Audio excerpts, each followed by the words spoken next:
Welcome to As the Story Grows. I'm Brian Patton. Today I'm stoked to share my chat with Hiraes guitarist Lukas Kerk. The new Hiraes record, Dormant, is out today on Napalm Records. Lukas talks about teaching himself guitar, Dawn of Disease's musical evolution, how Dawn of Disease morphed into Hiraes, the joy of having Britta write lyrics, and more. The new Hiraes record is incredible, and if you like metal, make sure you give it a spin today. You will not be disappointed. Thanks for listening to As the Story Grows. If this is your first episode, thanks for listening, and I would be delighted if you subscribed on whatever podcast platform led you to this episode. I recently switched the YouTube feed over to YouTube Podcast, and I believe it's a seamless transition for any of our YouTube subscribers, but if something went different this week, let me know. asthestorygrows@gmail.com. Enjoy today's chat with Lukas Kerk from Hiraes.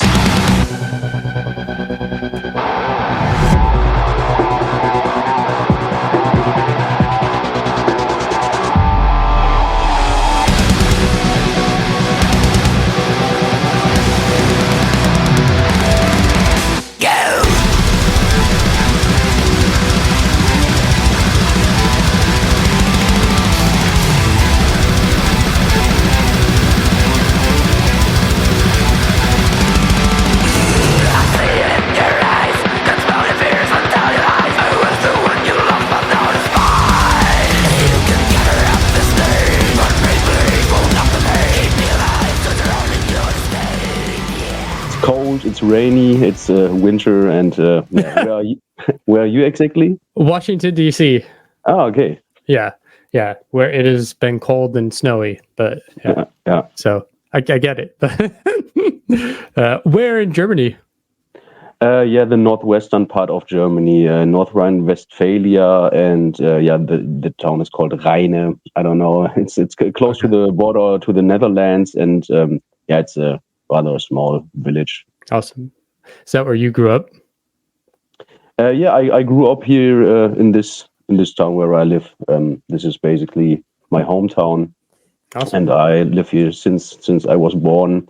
And there are some cities close here, like especially the Ruhr area, for example. I don't know if you know it. It's a bit in the south from here, and there have always been like metal concerts and something like that, and so it was quite easy already in my youth to visit concerts and be around a bit and not just at home. And that's awesome. That's awesome. What was growing up like? Was Germany like for children?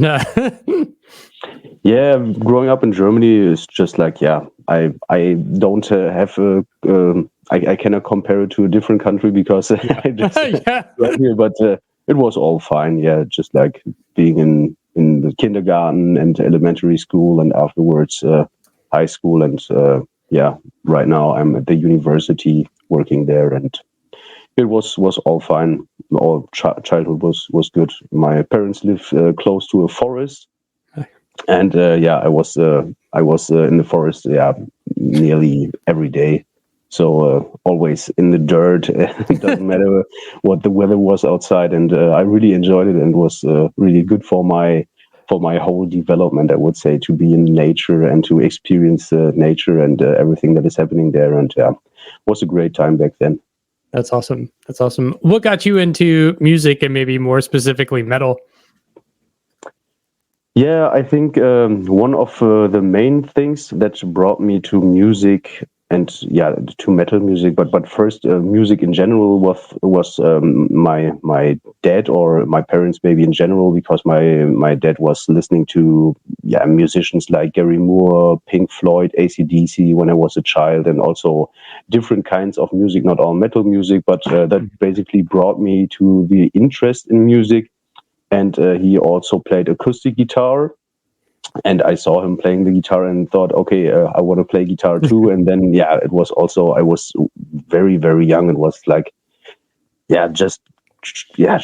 before elementary school. I think it was really in kindergarten when I started with the first instruments to try them out. And then afterwards I played acoustic guitar. And then at the age of, I don't know, now like 13, 14 or something like that, I decided to play electric guitar, and also got into this whole metal thing. And I was taught acoustic guitar and also electric guitar, but at a certain point I realized, okay, I have to teach my own because I could not learn at this music school where I was, because the teacher was he was not interested in this instrument. He played other instruments like a saxophone and something like that, and I really thought, okay, then I call that chapter quits and start to play guitar by listening to the music. And there were also guitar tabs on the internet. I don't know, it was like 2004, 5, around that time. And then I started to play the songs by myself. And then I really got into metal music and everything, and started to play songs from Metallica, from Slayer, and it was all good because you could listen to the songs and then try out and pretty much learn those songs from hearing. And this really was a good experience to do it, and was a lot of fun. And I was during that time I was in school, but I really managed to play like 3 or 4 hours a day guitar. Nice. I cannot afford to do this nowadays, but it was really a good thing to do, and really brought me forward in playing. And also during that time, I have to say, I wrote the first ideas for songs and first riffs, and for my own ideas. And it was I have like, I don't know, like 5,000 or 6,000 files of riffs. Oh, wow. And most of them are pretty old, some are newer, but I started collecting then. And when I want to write a song and I don't have a good idea, I listen to some of these old things, and then something comes to my mind, and I say, hey, okay, you can change that a bit, and maybe create a new riff or a new hook line or something like that. And that was a good time back then. Yeah. I'm sure you go back and you're just like, oh, this riff is cool. Oh, that riff is shit. Like, what was I doing? Definitely. There's also a lot of total crap. But, it's really like, I did not really have recording equipment, so I took what I can, and had this small player where I could record something and just put it on the amp and played the riff. And sometimes I just had like some few seconds because it could not record such long sequences. So many short riffs. It was fun and really great experience to do it. And I really like to listen to these old riffs. But as you just said, there's also a lot of stuff that I just can throw into the bin and never coming back to that. You talked about like going to concerts and like a good metal scene. At what point are you writing riffs and like trying to find musicians to put together a band? Oh yeah,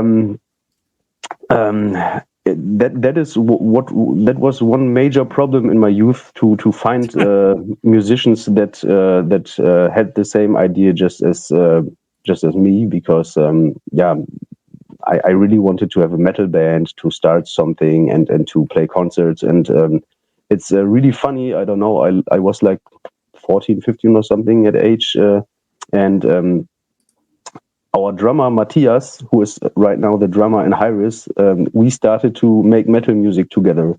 Nice. So we know each other, I don't know, like for 20 years or something. And despite a small gap, we have been making music together. And of course, we were looking for other musicians, guitarists, and we ended up as a 2-man project, something like that, because we could not find people, and it was rather hard. But later then he joined Dawn of Disease, the band that was before Hiraes, and I also joined the band later, and so it all came somehow that we played some shows together, and established this Dawn of Disease band. It was, of course, founded earlier, but it was the re-foundation, to call it like this. And then we dissolved in 2019, and afterwards there was Hiraes, the band that will release the new album right now. And that is mainly the story in a short version.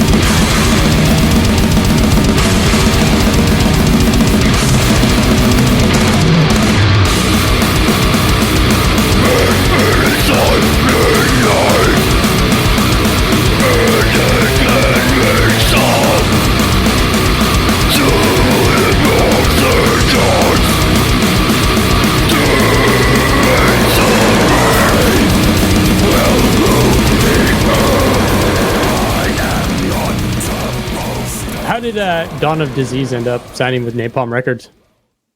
Yeah, we were signed to Noise Art Records on the first two albums, I think, and Noise Art Records was some sort of smaller division of Napalm Records, if I have it right. And when we were growing as a band, we got the opportunity to sign with Napalm Records, and it was a great step and a great decision. And we released 3 Dawn of Disease albums there, I think, and it was also good that we could stay there with Hiraes.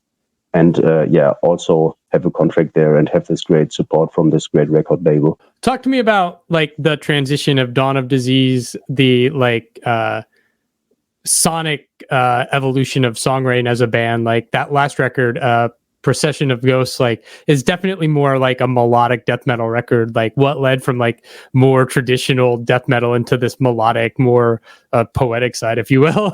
Yeah, of course. That's right. There is during the whole history of Dawn of Disease, there's really, there's a development. Like it's always the case when you're a musician. At least for me, I really have to develop and to bring new ideas and new sounds into the music. And we really started as some sort of brutal death metal band with the first album, or with the first 2 albums, and then more melodies came in there. And with Procession of Ghosts, I really. I have to say I'm the main songwriter, and I wrote all the songs for the album. And I really put very, very, a lot of melodies in there, and had many ideas to develop the band into a more melodic direction. We also have keys, which we employed before, but there are even more keys on the album and more soundscapes and something like that. And I really like the sound on the album. We just disbanded some few months after the album came out, but I really still like the album, and it was fun playing those songs live. But we decided to make a clear cut and start a new band, and that's how it all turned out then. Why ending that band to have it become a new project? What led to that decision? Yeah, it was like these typical things. The Dawn of Disease have been existing for a long time, and then there were smaller, not conflicts inside of the band, but different ideas how the future may look like and what we wanted to do. And then we thought, okay, what is the best thing to do? And we decided it's the best to say we had a great time. It was all fine. And we will split up right now. And but it was pretty clear that the 4 remaining musicians want to continue and start a new band. And then we were like looking for a new singer for the new band, for the new project. And we knew Britta from the past because she was singing in Cripper and also Critical Mass later. And we played shows with Cripper in the past, and also with Critical Mass, and we always loved her stage performance and her energy and the way she acts in general. And we were just thinking, okay, she's living in Hanover. Most of the band is situated in Osnabrück, which is from the place where I live, like half an hour away, a bit more, and Hanover is like 1.5 hours, so not that far away. Yeah. And I just was thinking about sending her an email and talk to my band colleagues, and they said, okay, let's do it. And I sent her an email, and we wrote a bit, and she was willing to to give it a try and to join this project. And then we wrote the first song on the internet mainly. It was Outshine from our first record, and then finally, I don't know, like it was in 2021. Yeah, that's when the first record came out. Yeah. Yeah, I think it might be even 1 year earlier. This whole pandemic situation really just swirls my brain. But it was someone when we were allowed to meet. Yeah, we met in the rehearsal room and played this song and also played 2 or 3 old Dawn of Disease songs together. And we really just realized, okay, the chemistry is right. And then we said, okay, right now we're a new band, and started working on new material. And it was really short time span where it all came into being. And then we released our first album, Solitary, and during the pandemic, which was a good decision looking back, because we could also have waited for 1 or 2 or 3 years and would not have known what will happen, because looking back right now, it was clear that at some point, it was all like a bit more relaxed, to call it like this. But at that point, we did not knew it, and we're really happy to have released the album during the pandemic. Yeah, I think some of those like albums that came out during those like real like 2020, 2021, those pandemic years, like, because it was kind of a thin time of new releases, like the bands that put out records really like stood out and like were able to maybe garner fans that wouldn't have been there with, like, you know, right now there's a ton of albums out every week, right? Yeah, that's true. Yeah, it was just in general a crazy and surreal situation, this whole pandemic. And we were really thinking and talking to the label and talking to our booking agency, and some gave us advices that to wait, and others said, okay, do it right now. And we made the decision on our own and said, okay, we want to do it right now. And it was not that bad, I would say. Of course, right in the beginning when the album came out, we had some problems to find live shows. We really had just some of these distance shows where the audience was quite far away and had to wear masks, and this was really an awkward situation. And but when it all became a bit more, when more things were allowed, like normal concerts and everything, that we really had some good opportunities and played more shows, played some tours and everything like that. And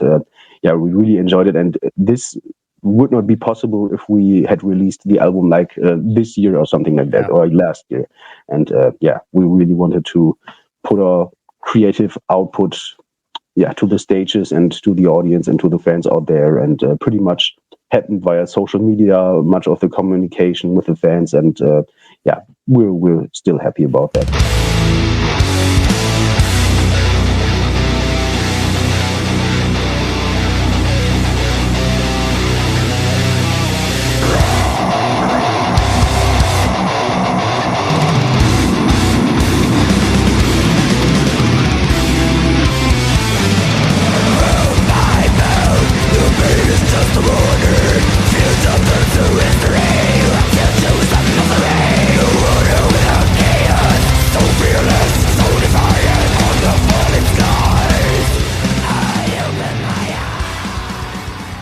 Where'd the name come from? Hiraes originally derives from the Welsh word with the TH at the end, and it means something like yearning for places of the past or places that might never have existed. And we wanted to take this melancholy that also can be found in our music into the band name. And we were also looking for a unique name. And then our guitarist Ollie came up with this Welsh word, and we thought, okay, it's great, but we want to make it a bit more unique. And so we changed the TH at the end to an S and had this unique name that still has some of the meaning in there, but is is a unique one. And we also created a band symbol, the band logo, and I think generally speaking, it's really hard to find a one-word band name that is easy to recognize and not too hard to pronounce in the 21st century, because if you look on the internet, nearly all band names already have existed or have been there, and it's just a recombination of different elements, if you can call it like this. And so we're really happy to have this one word unique name, and that also fits our music and the general idea behind the music. Yeah. The new album's called Dormant. That's the closing track on the album. What led to you calling the record that? Yeah, Dormant. The idea behind Dormant is mainly that it calls like dormant. So we have not been dormant, of course. We have been quite active. But the central idea, if you look at the artwork, is that some central aspects are, for example, like a strength that lives inside you, or some sort of resilience. And a hidden energy and a hidden strength that you might not realize you have in yourself, but in a certain situation it can come out and erupt. And that is why you see this very, very dormant mountain right there, and maybe some storm around it. And in the reflection in the water, you see this glow in there, which symbolizes the strength you have in yourself, and that you only need to have access to really have the opportunity to make things possible that you might not think would be possible. Yeah, that is some sort of general idea about it. It's maybe even more nuanced, and of course it's free to more interpretations, but that's the central idea about it.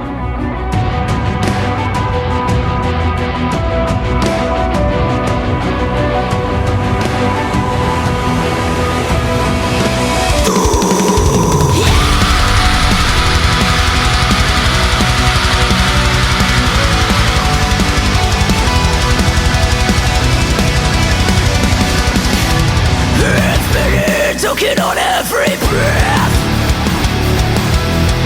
I won't have one run before I'm so done with it all.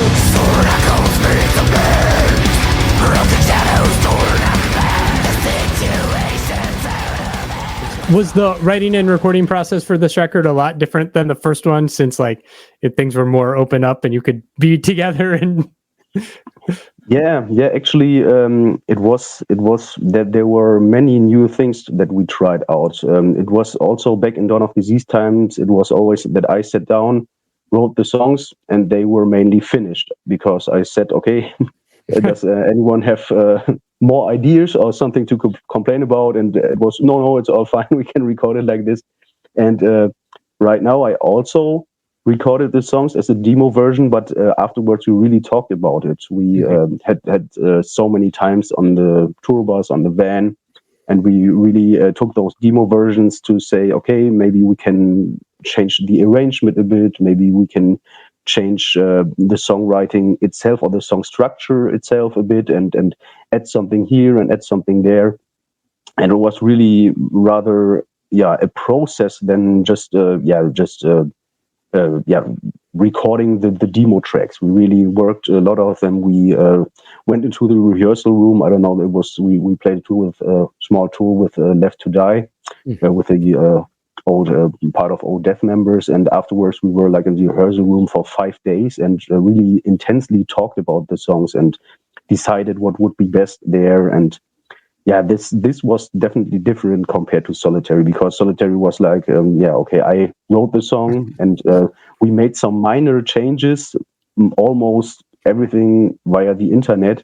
And right now we really met in person and talked about the songs. And one thing is also different. We had, I would say a sixth person on board. That is Jan Listing from Chaos Bay, from the German band Chaos Bay. He's a producer, and he added all keyboards and all atmospheric elements and all soundscapes, and also gave us some ideas about production elements, and also we talked about song structures a bit with him, and that really gave us good input from the outside, because we're just a band and always talk among each other, but a person from the outside, like a producer, also like, I don't know, like persons like Jens Bogen, for example, when they have certain ideas and tell, okay, maybe we can do it like this or that.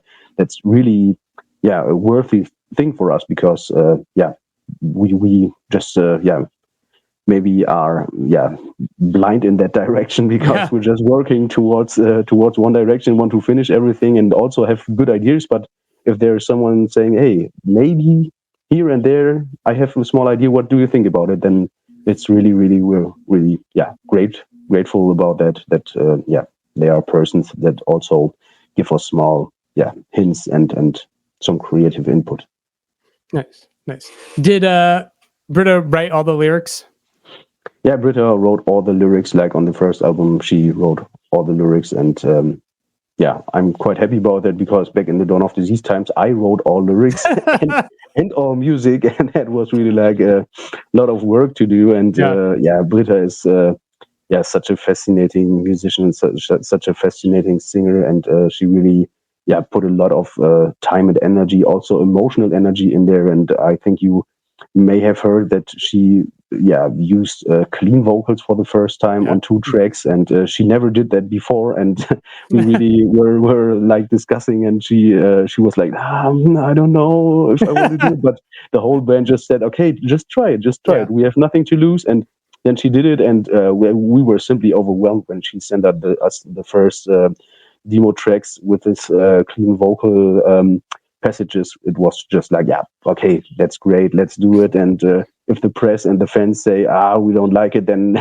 we don't care at all, because we like it, and it's all fine. And it was really a great step. And I'm really looking forward to the future, because maybe she will use it in more songs, but of course not that often. She always says, okay, I'm so happy when I'm finished with the clean part and get back to harsh vocals in the songs. But we all have to get out of our comfort zone when it comes to write new songs, and this makes the music a bit innovative, and that's the way it is. Yeah, it's another tool that you can use and access to help expand the sound and continue to grow. Yeah, definitely. Yeah. Album's out on Friday. That's got to be exciting. What's the rest of this year look like? Are you guys going to try to just tour Europe? I mean, what's your plans? Yeah, actually, when the album comes out on that day, we will kick off a small release tour. We will play in Frankfurt here in Germany and support the band from the Czech Republic called Dimitri. They will also release their album on this day, and afterwards we will have some few headliner shows here in Germany. And in March, this tour by Dimitri, 5 Angry Men tour, continues, and we will support them on this tour in March. So it's maybe, I don't know, like 4 weeks in March, and every weekend we will be playing shows with them to support them. And we also have some shows confirmed for summer and for autumn. And of course, we are looking for autumn to maybe have some more shows in connection. So not only just weekend shows, but maybe some sort of tour or something like that. And we hope that with the new album out, we have a good argument for promoters to say, hey, book us. We want to play some shows. And that's what our plans. But one more plan is, of course, that we want to try to work on the next album. So the new album is just coming out on this Friday, but we also have to plan for the future. And one of our aims is, of course, to release more records. And if we start writing songs right now, then we are in a good time frame to plan a release for the future. And these are mainly our plans for this year. Yeah, it's a tough cycle where it's like the new record's out and you're excited for people to hear it, but also the songs are probably old and you're a little sick of them, and you're like, all right, time for the next batch of songs, because it could be up to 2 years before that comes out. So you got to be on the ball.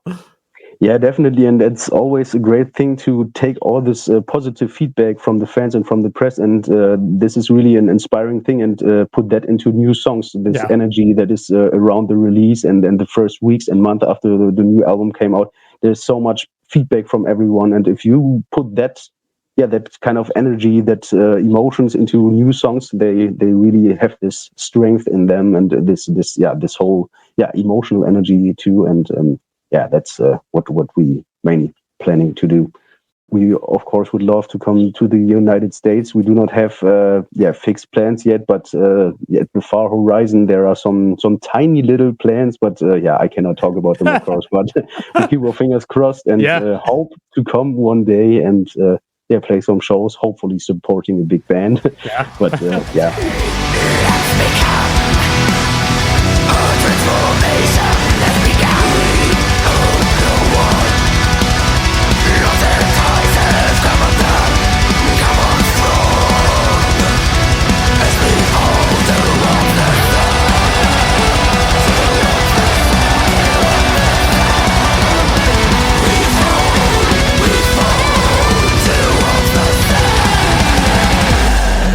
Thanks for listening to As the Story Grows.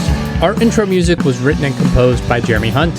The As the Story Grows theme is by Bob Nana. If you like what you hear, subscribe wherever you get your podcasts and give us a rating and review. If you'd like to support the show financially, you can join us at patreon.com/asthestorygrows. Be a part of our community and join the ongoing conversation over on Discord. If you enjoy this episode, share it on social media with your friends. Much appreciated, and thanks for listening.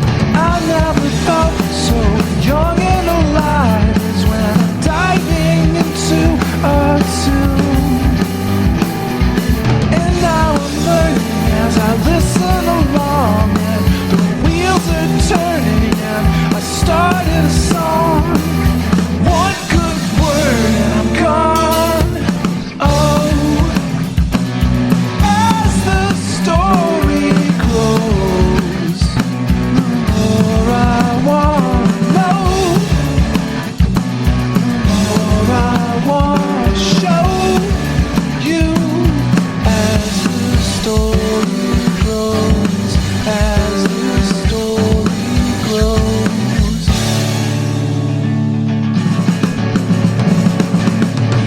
You can create something lasting and great, something passionate and real. And I'll bring in my own good feelings, I'll sing it with meaning. Let's just attack it and never look back. It's wild and fantastic. All together at full power, we're so much better. What's that word?